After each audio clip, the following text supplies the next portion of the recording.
Okay, let's unpack this. Our listener, Malick, shared his sources, and honestly, it's quite the situation. It starts simply enough, right? An unsolicited text message offering an on-site data center support gig came from someone named Peter Zhang, supposedly from a company called HEXTECH LLC. Right. So our mission today, deep dive into these sources. Was this a real job or, something else? Well, what's really fascinating here and kind of scary is how a few legitimate sounding details can be woven into, a scam. Yeah. They build this facade, this sort of professional front. It looks okay at first glance. We'll show you how to spot those crucial red flags. Okay, so the first big one Malick caught, identity deception right off the bat.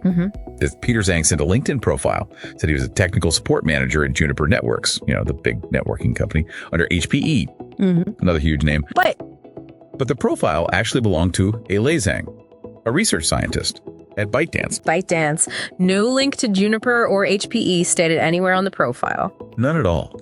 It really makes you wonder, did they just grab a random profile and hope nobody checked? It seems like it. And if we connect this to the bigger picture, it's such a basic deception, almost clumsy, but surprisingly effective sometimes. And the company itself, HEXTECH LLC. Ah, yes, HEXTECH. Well, Malick checked. Completely unregistered in North Carolina, where the job is supposed to be. So not a real legal entity? Nope. No legal entity means zero accountability. No legal recourse for Malick if things went south. You're basically dealing with a ghost. Okay, so identity is fake, company is fake. Then he dug into the technical side, the actual statement of work.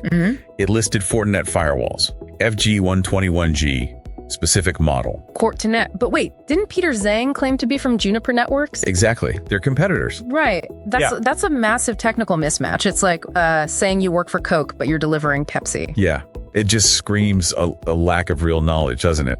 Absolutely. That kind of incoherence is a major tell. It shows they don't actually understand the technology they're pretending to work with, which is, typical scam behavior. But then it got even more alarming.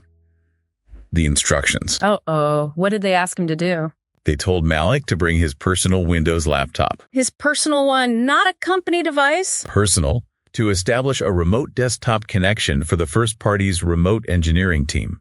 Wow. Okay, that's the big one. Huge red flag right there. Why is that specific instruction so dangerous? Well, this is classic. It's textbook, tech support scam, remote access scam territory, giving unknown people remote control of your personal machine. What are the risks? Oh, everything. Data theft from your laptop, installing malware, maybe ransomware, locking up your files, even financial theft if you do banking on it. Okay, that's bad enough. But it's potentially worse. Think about where he was supposed to go.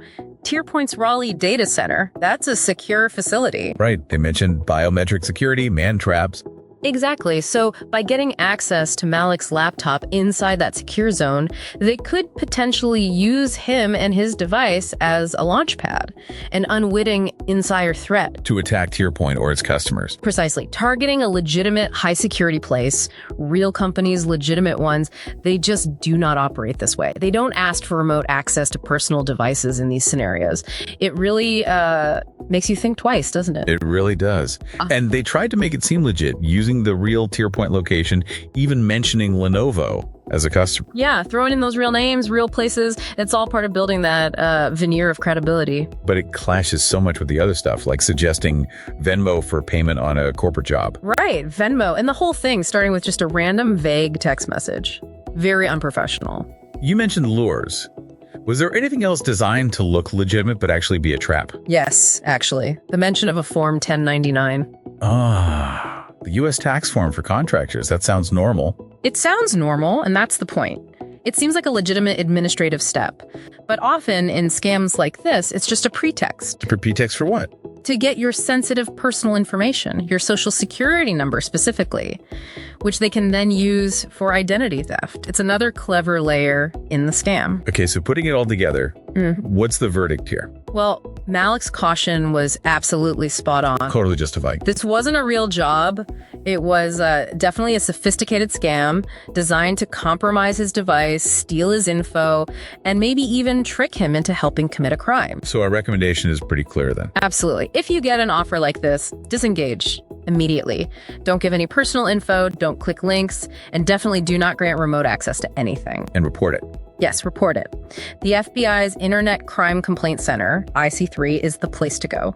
Malick did the right thing by being suspicious, and it really raises an important question for everyone listening. How vigilant are you when an unexpected opportunity lands in your inbox or your texts? Staying informed, questioning the details, like Malick did.